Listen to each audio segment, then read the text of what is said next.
Buenas tardes, profesor. En esta ocasión presentaremos la sustentación de nuestro trabajo final. Somos grupo 4 y está conformado por Cárdenas Ítalo, Charaja Joseph, mi persona Monje Jacqueline, Miranda Javier, Joanny López. La introducción, el análisis cinemático y dinámico de sistemas mecánicos permiten comprender su comportamiento y optimizar su diseño. Este trabajo se centra en un sistema mecánico con movimientos de traslación y rotación, empleando ángulos de 35 y 55 grados como parámetros clave. Eh, el objetivo principal es realizar un análisis detallado del sistema mecánico, cubriendo su cinemática y dinámica mediante métodos analíticos y simulaciones especializadas para comprender su funcionamiento y posibles áreas de mejora. Como objetivos específicos, como primer punto es evaluar cómo los ángulos de 35 y 55 grados afectan el movimiento y las fuerzas del sistema. Eh, Como punto 2, determinar velocidades, aceleraciones y fuerzas en los componentes mediante mecánica clásica y software. Como punto 3, analizar energía cinética y cantidad de movimiento para entender la transferencia de energía y estabilidad del sistema. Am, Siguiente. Eh, Objetivos. Los objetivos de trabajo son, como objetivo uno, realizar un análisis detallado del sistema mecánico, tanto cinemático como dinámico, determinando parámetros clave como velocidades, aceleraciones, fuerzas y momentos para comprender mejor su comportamiento integral. Como objetivo 2, evaluar el impacto de los ángulos de 35 y 55 grados en el comportamiento del sistema, identificando cómo afectan el movimiento y las interacciones entre los componentes. Como objetivo 3, determinar la energía cinética y la cantidad de movimiento del sistema en distintos momentos, con el fin de analizar los cambios dinámicos y su relación con la estabilidad del sistema. Como objetivo 4, simular el comportamiento del sistema utilizando herramientas de simulación especializadas y comparar los resultados con las predicciones analíticas para validar la precisión del análisis. Siguiente parte. Em, Descripción del mecanismo. El sistema se compone de diferentes componentes. La manivela es un eje que gira alrededor de un punto fijo, convirtiendo el movimiento circular en una fuerza que impulsa al resto del sistema. La biela es una barra que conecta la manivela al cuerpo, transformando el movimiento rotatorio de la manivela en un movimiento lineal o rotacional del cuerpo según el diseño del sistema. El cuerpo es el elemento que se desplaza y rota como resultado del movimiento generado por la manivela y la biela. Este movimiento combinado es clave para la funcionalidad del mecanismo. Los engranajes permiten transmitir y multiplicar los movimientos de rotación de la manivela hacia otros elementos del sistema, adaptándolo a las necesidades específicas del diseño. Siguiente. Em, Aplicaciones del mecanismo. Eh, Se aplica en máquinas textiles para mover agujas o partes móviles en proceso de costura o tejido. También se aplica en mecanismo de ruedas de tren a vapor. La manivela biela transforma el movimiento rotatorio del motor en el movimiento lineal necesario para impulsar las ruedas del tren.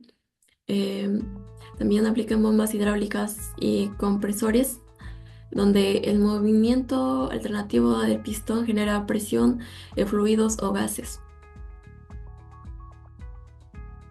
Bien, continuando con la parte de la exposición de la parte cinemática, nosotros el primer ángulo que hemos elegido ha sido el de 35 grados y para ello tenemos una numeración de tres barras, la barra AB, la barra BC y la barra CD, con 25 centímetros y 55 centímetros respectivamente. Haciendo la conversión, 0,25 y 0,55. Los datos de la velocidad y aceleración son los siguientes. Una velocidad angular de 2 radianes y una aceleración de 0.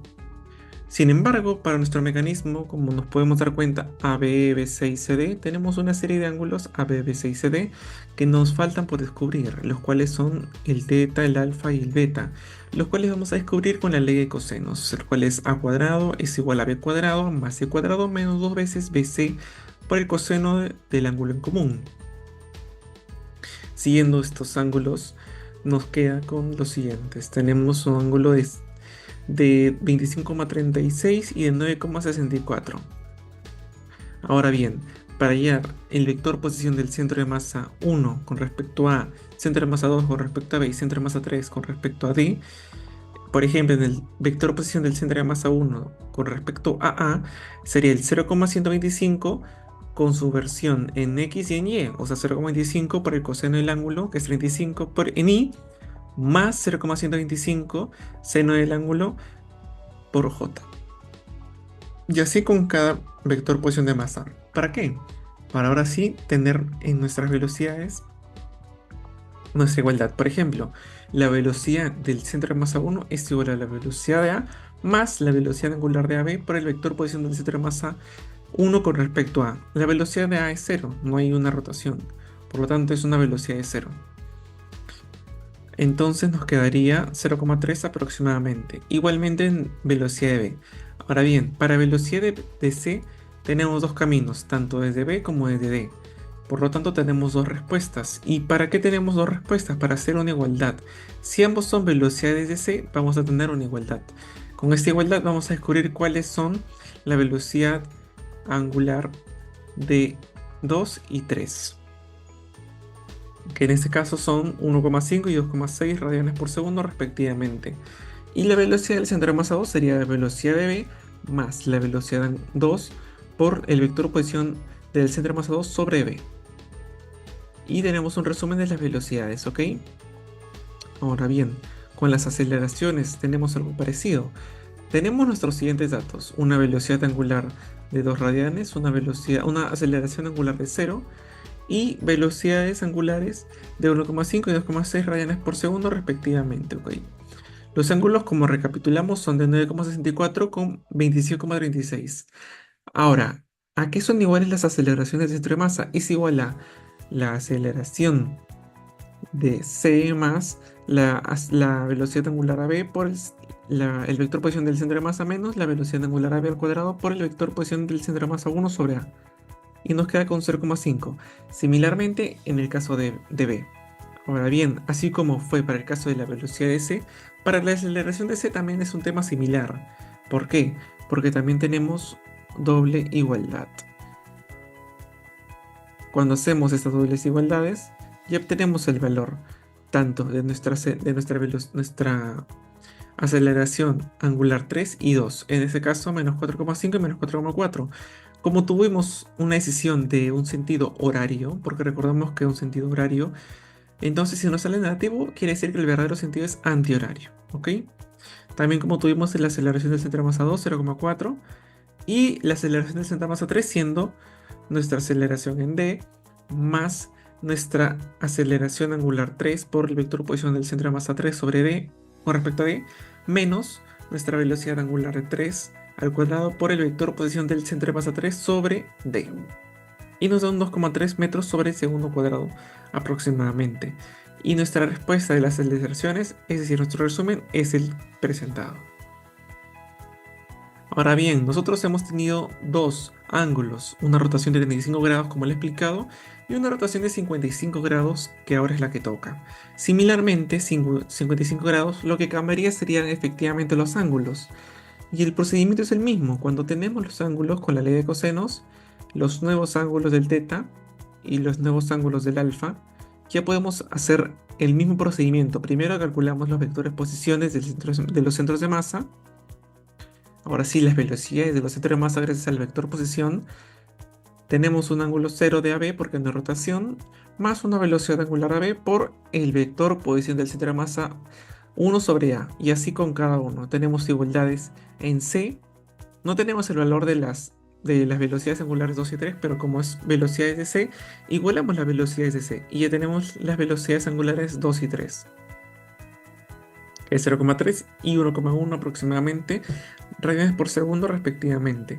Cuando ya tenemos nuestras velocidades angulares, podemos ahí alcanzar el valor de las velocidades de los centros de masa 3 y 2. Finalmente, las aceleraciones. Por ejemplo, tenemos una aceleración de v, que es menos la velocidad angular a v cuadrado por el vector de v sobre a. Tenemos las aceleraciones de v y las aceleraciones angulares 2, 3. Las aceleraciones de los centros de masa 1, como una rotación es 0, menos la velocidad 1 al cuadrado por el vector posición del centro de masa 1 sobre a, 0,5 prox. Igualmente con la aceleración del centro de masa 2 y con el centro de masa 3. Cálculos dinámicos. El análisis dinámico de un sistema se basa en identificar y comprender las fuerzas que actúan sobre sus componentes. Utilizando las leyes de Newton, esto incluye considerar la masa, la aceleración y las fuerzas externas que incluyen en cada cuerpo. Entre las fuerzas principales tenemos fuerza de gravedad, que es la atracción gravitatoria que ejerce la Tierra sobre el cuerpo dirigiéndolo hacia su centro. Fuerza de fricción, una resistencia que se opone al movimiento del cuerpo generada por interacción con otras superficies. Fuerza de contacto, son fuerzas que surgen por la interacción directa entre los diferentes componentes del sistema. Para analizar estas fuerzas se emplean diagramas de cuerpo libre que permiten identificar de manera gráfica y detallada todas las fuerzas que actúan sobre cada componente. Este enfoque es clave para entender el comportamiento del sistema y resolver problemas de dinámica.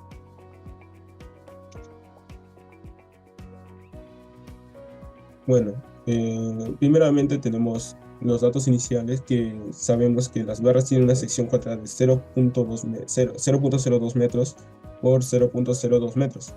El material tiene una densidad de 7.860 kilogramos metros cúbicos. Las longitudes de la barra son que la barra B es igual a 0.25 metros, y mientras que la barra BC y CD son de 0.55 metros. Bueno, sobre el procedimiento, primero usamos la fórmula básica de la masa, que es igual a masa igual a densidad de acero por volumen, donde el volumen de cada barra se calcula como volumen igual a área de la sección por longitud. Luego, la barra B, entonces su masa es igual a 7.860 por 0.2 al cuadrado, que este sería el volumen, por 0.25, que es igual a 0,786 kilogramos. Y esto se repetiría con las demás barras, que la barra BC saldría una masa de 1,729 kilogramos y la barra CD igualmente de 1,729 kilogramos. Bueno, en esta parte del análisis dinámico estamos evaluando las fuerzas y momentos que actúan sobre la barra B. Esto incluye tanto las fuerzas externas como las generadas por el peso y el movimiento de la barra, donde hemos hallado primeramente el momento de inercia que se calcula para la barra B, donde IG1 es igual a ml al cuadrado entre 12, que reemplazando es 0,786 por 0.25 al cuadrado sobre 12, que saldría 0,93 por 10 a la menos 3 kilogramos metros cuadrados. Este valor se usará más adelante para realizar los momentos rotacionales. Además vemos que nuestro AG1 es menos 0,4096 y menos 0,2868 J. Ahora consideramos las fuerzas y momentos debido a la aceleración angular y la posición de inclinación de la barra. Y entonces hacemos la suma de momentos respecto al punto. Planteamos la ecuación considerando todas las fuerzas que generan un momento respecto al punto A, donde tendríamos una respuesta no determinada por tener incógnitas de valor de By y Bx. La respuesta que nos ha salido fue 0,204 By más 0,143 Bx, que es igual a 0,788, que la llamaremos respuesta A.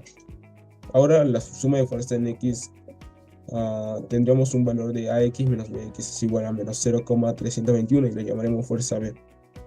Igualmente la suma de fuerzas en Y tendremos una respuesta que sería By menos AY es igual a 7,928 y le llamaremos respuesta C.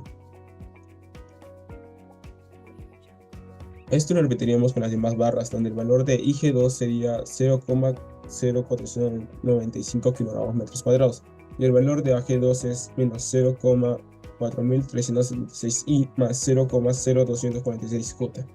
Y la respuesta de los momentos en punto B tendríamos una respuesta incógnita que sería de 0,092 CX más 0,542 CY, que es igual a menos 4 0,604 que le llamaremos respuesta D. Ahora con la suma de fuerzas en X tendríamos Bx menos X es igual a menos 0,7566 y le llamaremos respuesta E. Y la suma de fuerzas en Y tendríamos Cx menos By es igual a 16,9 y que le llamaremos respuesta F. Sí, en la barra CD tendríamos que IG3 es igual a 0,0435 kilogramos metros cuadrados y que AG3 es menos 2,2811 I más 0,2977 J.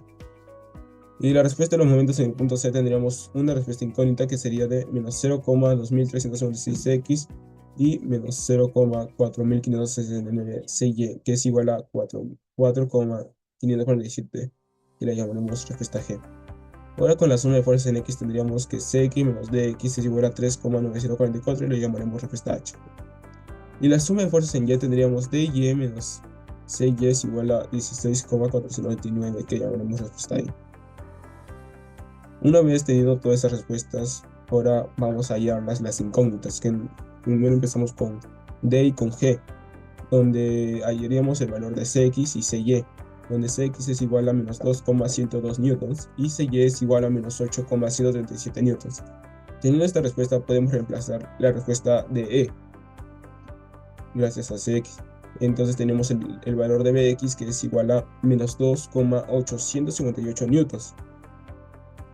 Y en H hallaremos la respuesta de Dx que es igual a menos 6,0046 newtons. Y en I, donde dy valdría 8,292 newtons. Y en A finalmente tendremos el valor de By que es igual a 5,8066 newtons.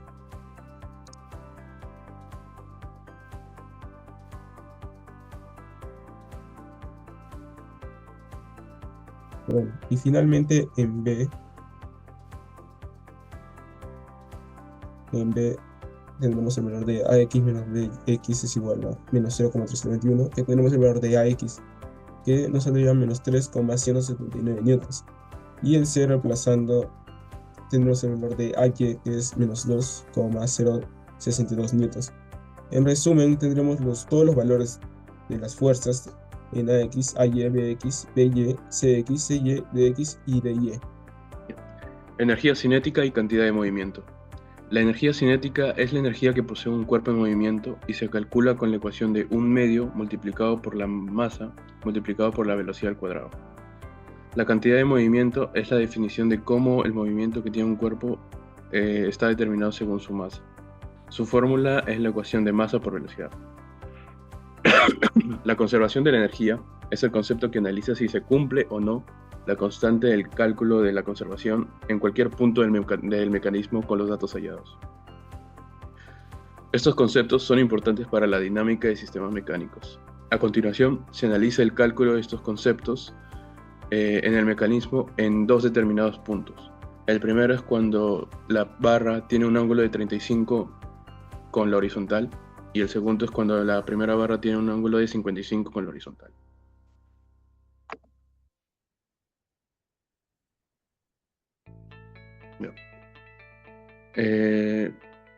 Gracias a los datos adquiridos en la parte de las velocidades y aceleraciones, tenemos las velocidades de las barras.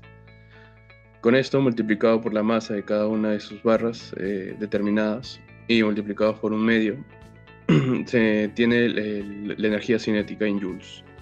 La suma de estas energías nos da un total de 0,7821 joules.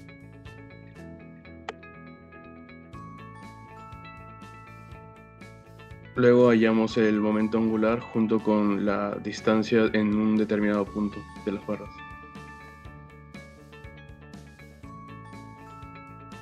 Pasamos a la cantidad de movimiento.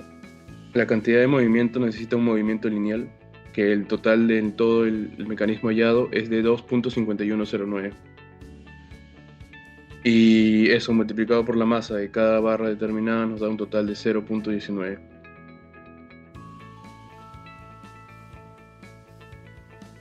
De hecho, ya determinado las cantidades de conservación que se analizan en el ángulo de 35, pasamos al ángulo de 55. tenemos el mismo proceso, que es un medio de la masa por la velocidad al cuadrado, y de las 3 barras nos da un total de 0.8417 joules. Calculamos también la cantidad de movimiento lineal, lo cual nos dio en total de las 3 barras un total de 0.5316, para así hallar la cantidad de movimiento angular total, que es de 0.0956. Ok, continuando con la exposición, mi nombre es Nilson Luis y voy a explicar las partes y propiedades del mecanismo. En la barra B tenemos una 0 a 36, según normativa STM, con una longitud AB de 25 centímetros o su equivalencia en metros, que sería 0.25. Un ancho de la barra de 0.05 metros y un espesor de la barra de 0.02 metros, que estas dos medidas, tanto el ancho como el espesor de la barra, van a ser iguales en nuestras siguientes dos barras, BC y CD. Bueno, acá podemos ver cómo es la representación y simulación de esta barra en el programa Inventor con su respectiva cota correspondiente. Bueno, vamos con nuestra barra BC y CD con una longitud compartida de 0.55 metros o 55 centímetros. También podemos ver cómo ha sido representado y simulado esta barra BC y CD con su respectiva cota correspondiente de 55 centímetros. Bueno, continuando con nuestra base fija, con una dimensión de 25 centímetros o 0.25 metros entre los puntos A y D. También podemos ver cómo ha sido representado, en este caso en 3 dimensiones o en una vista tridimensional, nuestra base fija gracias al programa Inventor. Al fin llegamos al mecanismo armado. Podemos ver que en este caso nuestra vista frontal del mecanismo y nuestro boceto planteado son las mismas, son idénticos, también cumplen con la misma función. Dicho sea de decir, también tiene el mismo tipo de giro en las barras AB y CD, así como también mencionar que en los puntos A y D tiene una rotación pura en estos dos puntos, como lo mencioné, en el sentido horario, como podemos ver en este boceto. Bueno, esa sería la vista frontal de nuestro mecanismo. También podemos tener, gracias al programa Inventor, una vista tridimensional, en este caso convenientemente con cotas, para ver todos los detalles correspondientes. Para ver mejor esto, nosotros nos vamos al programa Inventor profesional de Autodesk. Bueno, en este caso, esta vendría a ser nuestro mecanismo, pero vamos a ir por partes. Vamos a ir primero a la parte 1, donde está nuestra barra AB, con una longitud de 0.25 metros o 0.25 metros o 25 centímetros. Bueno, vamos a ir a la parte 2 con nuestra articulación, nuestra base fija y nuestra barra BC y CD de dimensión 0.55 metros. Esto conforma nuestro mecanismo. Esta es la vista frontal de nuestro mecanismo. Para hacerlo funcionar, nosotros debemos de ir a nuestra herramienta de entornos, simulación dinámica, y acá podemos ver, nos apoyamos con el trazo, dicho sea decir, y podemos ver cómo es que nuestro mecanismo va a hacer su simulación. Vamos a programarlo para que nos pueda dar una simulación en un segundo y poder sacar conclusiones respecto a esto, ¿no? Vamos a programarlo en un segundo, vamos a darle play y vamos a hacerlo repetitivo para poder analizar mejor nuestro mecanismo. Acá podemos ver cómo es la simulación en una vista frontal de nuestro mecanismo. También podemos usar nuestra vista tridimensional gracias al programa Inventor, que nos ayuda en esto, ¿no? Pero vamos a regresar a la vista frontal para sacar la siguiente conclusión. En este caso podemos sacar la conclusión de que nuestra barra AB tiene una vuelta de 720 grados, mientras que nuestra barra CD hace la vuelta solo de 360 grados, ¿no? Esta es una conclusión que nosotros podemos ver gracias a este programa.